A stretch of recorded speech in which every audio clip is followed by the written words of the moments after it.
So anyway, Chris asked me to talk to you a little bit about what title insurance is, since most people don't even know and truly don't really care.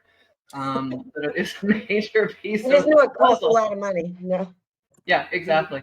Exactly. And people say, why do I need to buy another title insurance policy? I've bought them every time I've had a loan. So we're going to talk a little bit about all that today, and what you send me and why we need it.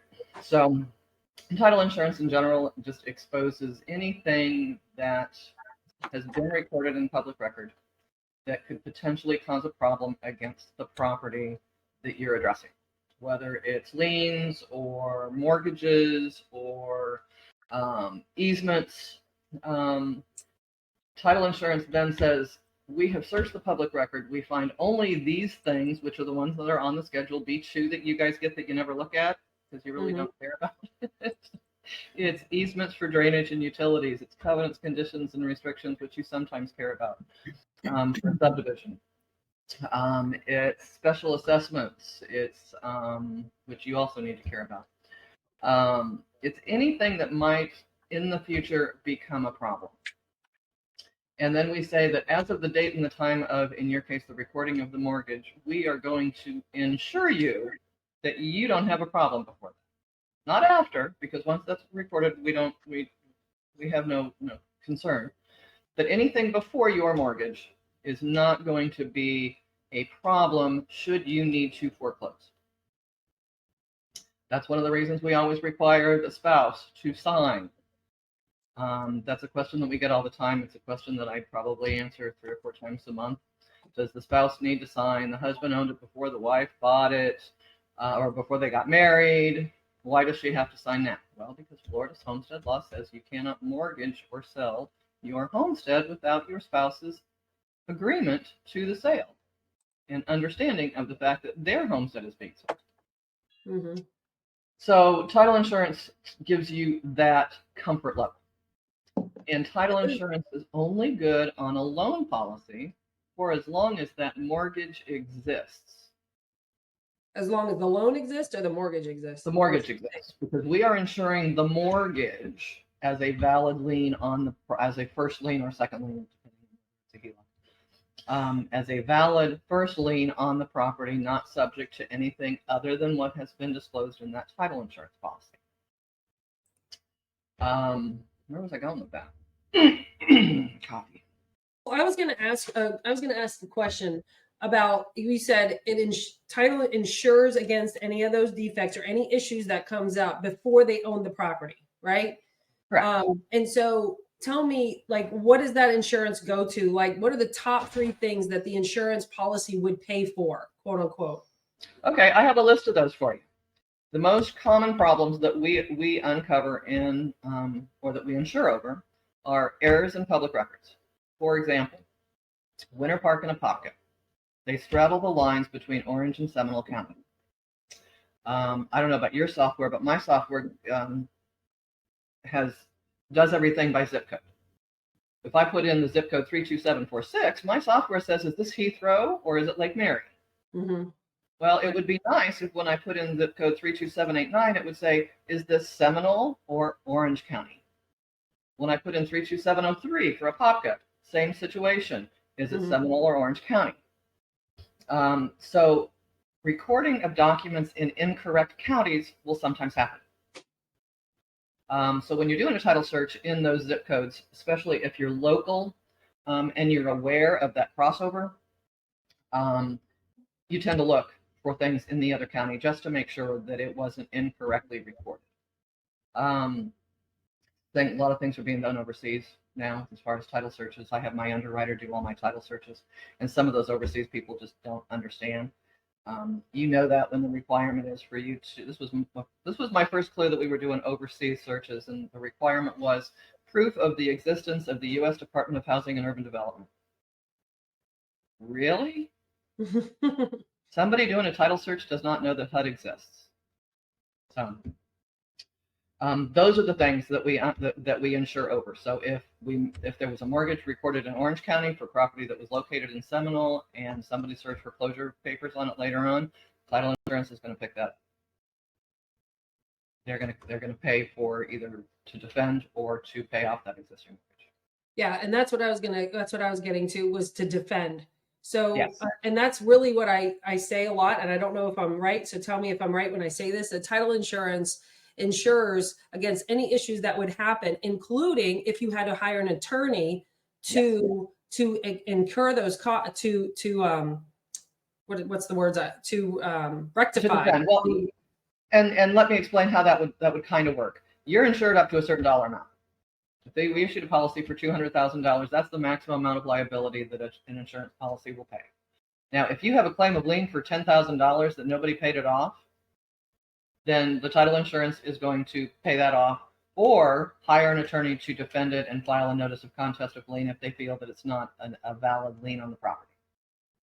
So they have that option. They can either defend against the potential problem, or they can pay it off if it's a mortgage that was missed in a payoff. Mm-hmm. I also say that it's one of those insurances, like a catastrophic insurance. You're probably never going to use it, but if you ever had to, you're super happy it's there. Exactly, and it's cheap insurance. If you've got a $10,000 claim of lien and you paid $1,000 for a $200,000 owner's title insurance policy, that's a pretty cheap insurance policy. You're never having to pay it again. It's not like car insurance or homeowners insurance or medical insurance where you pay a premium every month or every year. Right. And it covers you for the lifetime that you own that property. And I don't know if you're going to cover this or not. And I'm sorry if I'm throwing off your game, but we also, title insurance is also promulgated in the state of Florida. Can you touch on that a little bit? It is. There's multiple different promulgated rates in the state of Florida. The main one that you all are familiar with is the straight promulgated rate for a new mortgage.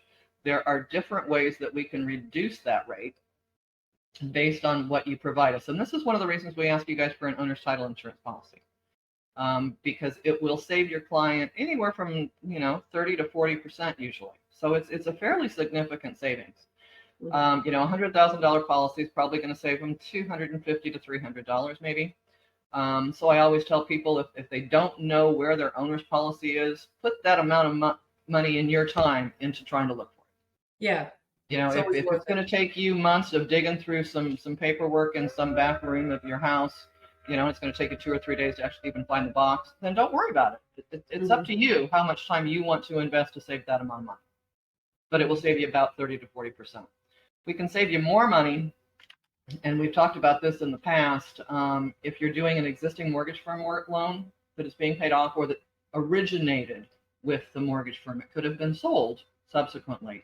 But if the owner's policy that was written was issued to the mortgage firm, we can do what's called a substitution rate, and that saves even more money. Depending on how old the mortgage is and the amount, there's a whole calculation that has to be done, and it's based on the age of the existing mortgage, the principal balance of the existing mortgage compared to the new mortgage. But for the most part, it's worth that call over to Sherry Nedley to say, hey, can we get a copy of that loan policy from the loan that we did 5 years ago? And that will usually save your client more money than even the reissue rate. So let me back up there. So because I love all that information, but I wasn't sure. So in addition to the owner's title policy, get the lender's title insurance policy? In lieu of.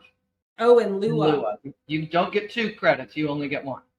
And usually the existing mortgage firm policy will save you more money. Oh, That's interesting. The lender's title insurance, will save them only the one issue. Only if the lender's title policy was a mortgage firm policy. Huh. Okay. If we're going same lender to same lender, we can do what's called substitution rate. So that's that Maddox filed. We just did that loan 7 months ago. I should reach out to Sherry.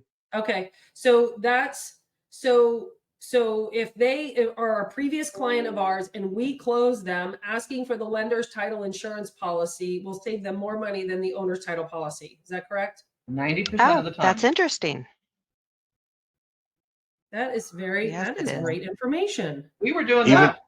Chris, we were doing that for a while on policies that we had, and then we had to stop because they were giving a credit on.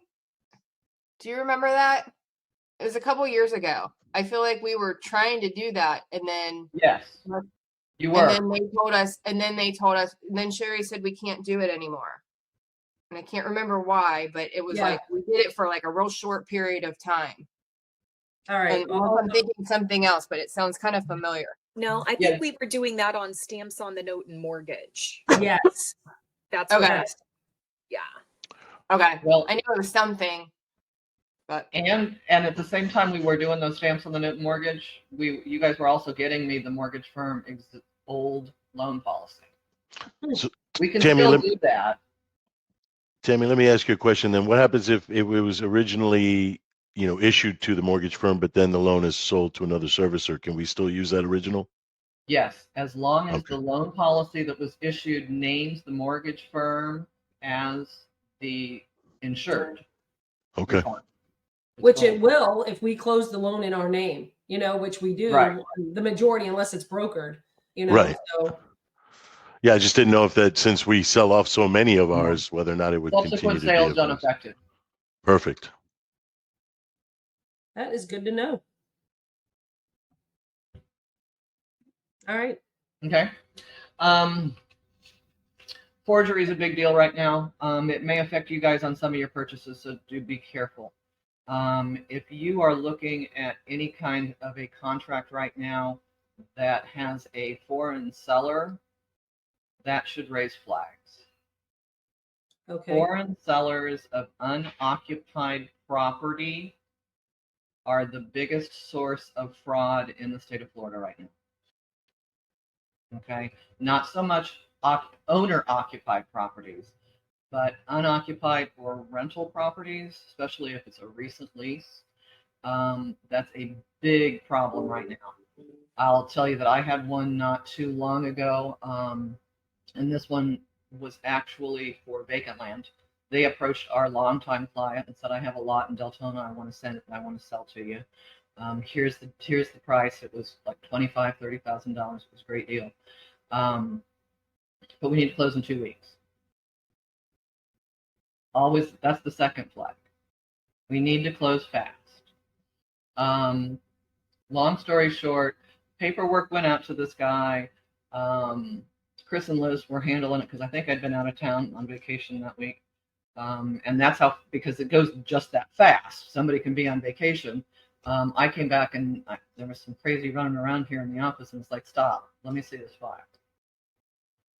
Paperwork came back from the seller. He provided a driver's license from somewhere in the land of the sand, Bahrain, I think. The pre-printed information was all blurry. So the name, address, date of birth, issue date, all of that pre-printed information was blurry, but all of the information specific to him was clear as could be. The copy of the driver's license was perfectly centered in the picture. There was no desk in the background or desk calendar in the background of the picture that was taken. It was perfectly centered and framed in that picture. The property had been purchased in 1974. This guy was born in 1971. So started sending some emails back and forth and said, "Hey, I don't think this is, I gotta question you. You need to provide me with copies of paid tax receipts for the real estate taxes." And he comes back with an email that says, "Oh, my country home had a fire and I lost all my records and my sister." Wasn't real sure if he lost his sister in the fire or if his sister's records were lost in the fire. But went on and on and on. I said, "Sorry, sir, unless we can get some further information, we're not going to close on this transaction." "Oh, okay." So you got to be really, really, really careful with fraud. That's one of probably 5 that we saw last year. And we're a small tech company. Mm-hmm. So it is extremely prevalent. We are now to the point where if it's a foreign seller, we have to do one of these types of meetings with them and see them face to face. What happens if you close on something like that? I mean, if you missed it and you closed on something like that? What would be the ramifications? Somebody's filing a claim. And the underwriter's paying some money. Yep. And it So happens all the time. So now moving on to surveys and the documents that the other documents that we request from the borrower. Can you touch on the survey a little bit? Surveys are important in so much as we're concerned if the client we don't care if they did interior renovations, they can replace the plumbing, they can do all that. We're concerned with whether or not they've poured concrete. Don't really care if they've added a fence. We do, but we don't, because we insure over fences all the time. Fences can be moved if they're in the middle of an easement. Fences are not a big deal. Okay. If somebody has added a standalone garage in the back, which I had happen on a contract not too long ago, the seller swore they hadn't made any changes and we could use the existing seller's survey.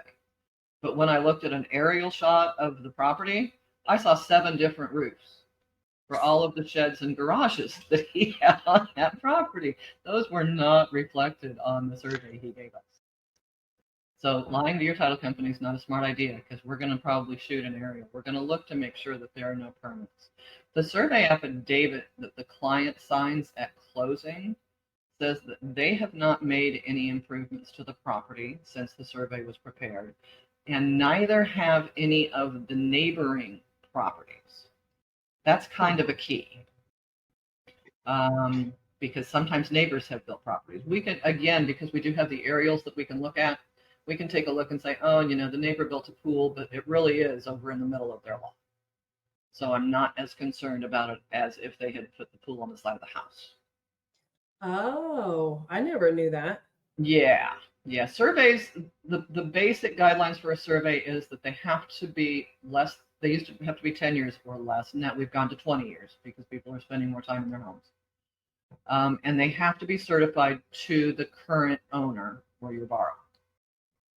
The exception to that is if they purchase the home from a builder and the survey is certified to Ryan Homes. We'll take that as long as the deed into your client came from Ryan Homes. Mm-hmm.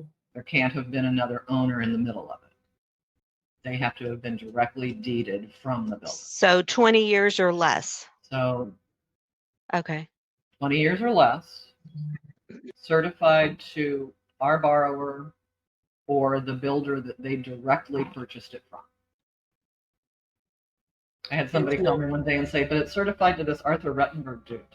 I said, yeah, he's a builder. Yeah.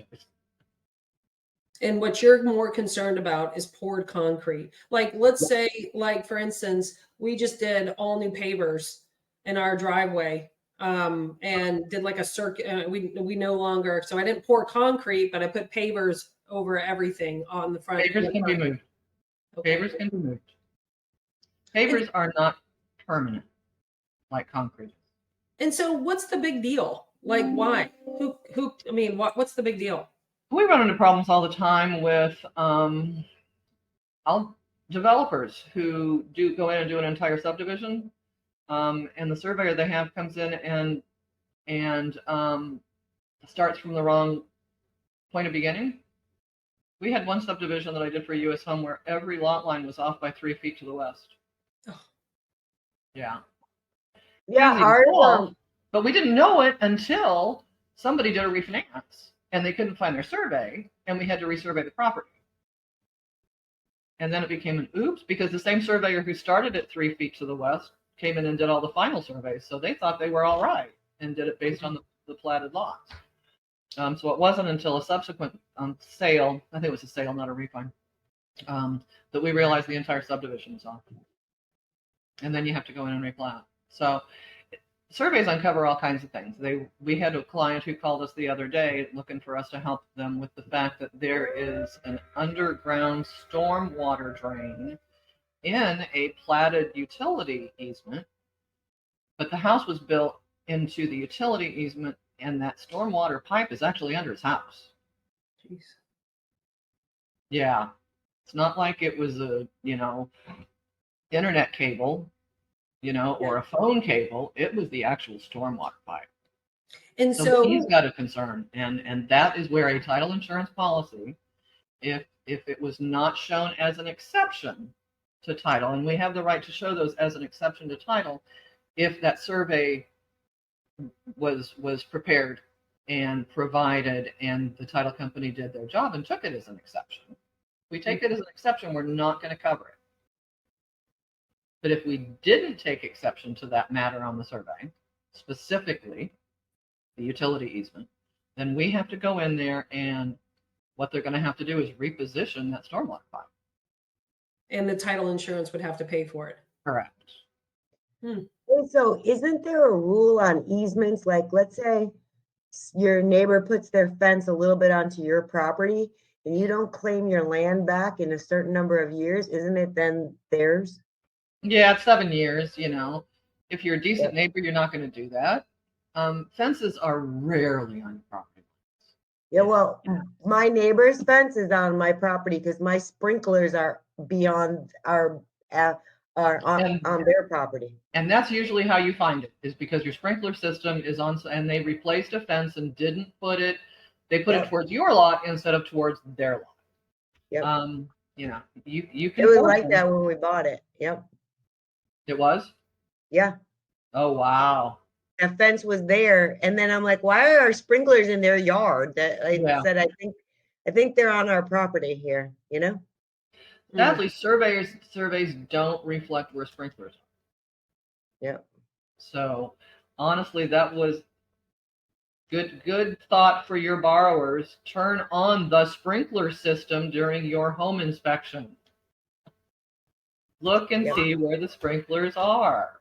Yeah. See where, you know, hopefully they work. See where they pop up. Yeah, I mean, last year we just had them all moved because we're like, wait, who cares for it's a couple inches? I don't care, you know? And see, if it's a couple inches, it's probably easier Yeah, to do it that it way. is. Somebody could come in and move that. I mean, if you really wanted to file a claim, how would an underwriter look at that? They'd probably come in and move the fence. Yeah. It was truly a problem, and that neighbor's fence was on your property. They didn't take exception to the location of the survey on the actual owner's title insurance policy. What would they do? They'd probably just come in and move that fence back onto that property. Gotcha. Good to know. They always look for the cheapest way, of course, to solve the issue. And in that case, you know, they'd say, we'll give you $1,000. You can do what you want. Or, you know, if you say, no, I don't want that, then they just come in and move. That's why they don't like concrete, because concrete's expensive. I mean, you can move concrete, but it's going to be expensive to move. Exactly. If it, you know, we prefer things that are not going to require a jackhammer. Okay. Going back to the house that had the 7 roof lines, he had built a standalone garage. He built it right on the lot line, and the overhang was on the neighbor's property. And it was a big standalone garage. Probably would have held a, you know, like an RV. So it was really good sized, and had a large overhang. So he had put that garage up. The neighbors found when they did a survey that it was overhanging their property, and he took it down. Concrete pad was still there. So those are the kinds of issues that surveys tell us. We look at permitting. We look to make sure that you've not permitted something exterior. We look at neighbors. If we're really pushing a fine line here, we'll delve into this a little bit further for you, and make sure that there's no problems on surrounding properties. If somebody says, well, maybe, yeah, we'll look at it. That is interesting. All right, so do you guys have any questions for Tammy? Don't be shy. Let me tell you this. No, but that was very helpful. Thank you so much. Let me say this before I leave you. I know you guys are used to working with Chris and Liz. There are no dumb questions, especially if you are new to working with Chris and new to the mortgage business. I probably answer the same question for my realtors all the time. Does the spouse really have to sign? Yes, yes, yes. I might roll my eyes when you call and ask the question, but I would rather you ask the question than to have the fact that you didn't answer the question become a problem for me or for you in the future. Well, So right there, when you said questions. the spouse has to sign, you mean the mortgage, not necessarily the deed, right? If it's a sale, they have to sign the deed. I mean, say, they're splitting up and the wife wants to buy a house before the divorce is final. Uh-huh. Can the husband sign the mortgage with her, but not need to sign the deed on the new property? Well, when you buy property, you don't sign a deed. You only sign a deed when you're selling the property. I mean, beyond the deed. I think what you're asking is, does he have to be on Does the he have to be title? on the deed? He Right. does not. Nobody ever has to be on title. It can always be in one That's the spouse part. or the other. Yeah, no, he doesn't have And to that be makes on it title. easier post-divorce, right? Exactly. There's no Okay. ownership interest at all. Right. But a So good, what- a good divorce attorney is going to address that anyway. Let me ask you this: what if the spouse was accidentally added at closing, even though the borrower specifically said not to add my soon to be ex-spouse at closing, and but that ex-spouse was, or they were married at the time, so but that ex-spouse was put on title, and then a tax lien in the meantime that she didn't know that her soon to be ex-spouse was on the title. She just thought that it was done right. And then in the meantime, that ex-spouse had a tax lien. The tax lien is now on the property. And now she has a lien against her property and now they're divorced. And of course, now it's attached to her property and not his. Wow. That's a problem. From Lawyer. a title standpoint, the first thing I would do if someone came to me about that, I would look at my 1003 or whatever we're calling the loan application these days and say, how did that direct me to title the property? And that's a good question too. Well, I'm going to ask that question here in just a minute, but finish your thought about that. I want to come back to that. If the 1003 told me to deed it to buyers, both of them, I'm going to be looking to you because I followed your direction. But why is the lender responsible for telling the title company who to put on title? They shouldn't be. Honestly, they shouldn't be. Yeah. That I don't should be a understand why that. direction of, that really truly should be a direction of the contract. Yes, If correct. the contract does put it now, we will, if you at some point send us something that shows both names, we'll usually ask the question, is this person going on title? And the second question is, if so, we need an addendum to the contract that says the spouse is going on title. So in this case, it was only the woman who was on the contract. The soon-to-be ex-spouse was not on the contract. What did your loan app say though? Because you It guys wasn't my really loan. drive the boat. It wasn't my loan app. Okay. If the loan app says, that's a gray area, because honest to God, in these days and times when we've got the closing disclosure, you guys kind of drive the ship now.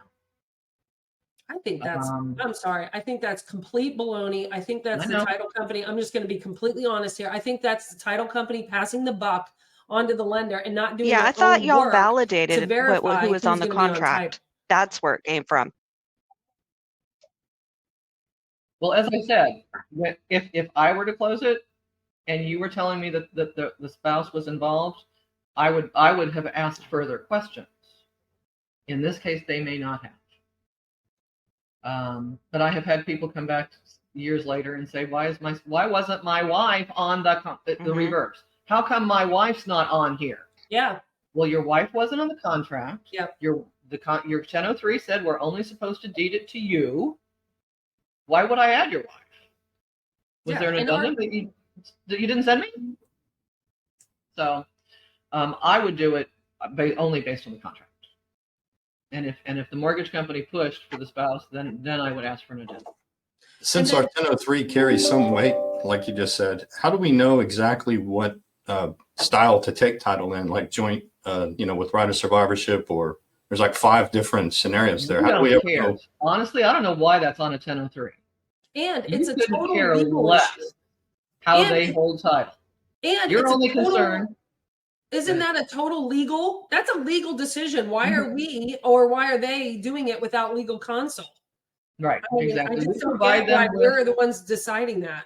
Yeah, I don't know why it's ever been on yours. You're concerned with whether they're married or single and what their names are, not how they're going to hold title. But you have lenders out there who actually put down, Christine and Daryl, husband and wife, as joint tenants by the entireties, which is not even a tenancy, but that's okay. They're in Wisconsin and don't know any different. I hope nobody's from Wisconsin. Oops. So why it's on your 1003, I have no idea. It's totally irrelevant to your mortgage. It seems like our closer, by the time it's done, changes it to other and just puts husband and wife, and like doesn't matter what we started it as. Mm-hmm. Well, husband and wife is the tightest tenancy in the state of Florida. It's an unbreakable tenancy except by divorce. So nothing can be inserted other than the IRS liens to apply to the property if you own the title as husband. So that's probably why Titles and joint tenants with right to survivorship. So one last question before we go, because I'm sorry we're a little bit over, but this is such great information. So if somebody gets quit claimed off of the deed, say, okay, and this, let's go back to this scenario, because now she's holding title with her ex and she wants to quit claim him off so that no other IRS liens can now be recorded onto the deed. And she wants to quit claim him off the deed. If she quit claims him off the deed, does that null and void any of the No. title insurance? Nope. That is what recording of a document is called a blink of an eye transaction, meaning that as soon as that deed was recorded, any prior liens, in this case IRS liens, against the husband or the wife applies at the blink of an eye. Now, what would probably happen in this scenario, because you've given me 5 minutes more for my coffee to kick in, the underwriter would probably contact the IRS and say, listen, this was an error. They were in the midst of a divorce. Here's the divorce decree. Hope, the divorce attorney should address it in the divorce action, saying this was to be titled only to the wife. Judge Schoonover, would you please sign an order saying that she is the only one who should have ever had an interest? There's also a title standard that says there has to be an acceptance of the deed. Just because someone deeds it to you, if you never accepted that title, you can nullify it. That's another potential way. We would never want to. Never had any intent of taking title to this property. So I've had files where they've then filed an affidavit where somebody deeded something, as an estate planning tool, they deeded it to their kids or their grandkids. And let's say same situation. I think this was even one of the situations was there was a lien or a judgment against one of the kids. The kid filed an affidavit that said, I didn't even know this happened. I had no intent. There was no acceptance by me of ownership of this property. Oh. And that document was recorded in the public record. And in that case, because that actually happened to me, my underwriter said, this is all we need. And we can ignore anything in regards to that person who had judgments against them. Don't know if they do it the same way with an IRS lien, but it would be worth asking. Interesting. There has to be a delivery and then an acceptance. So if they That's never like knew, the only document that the How could they- grantor doesn't sign.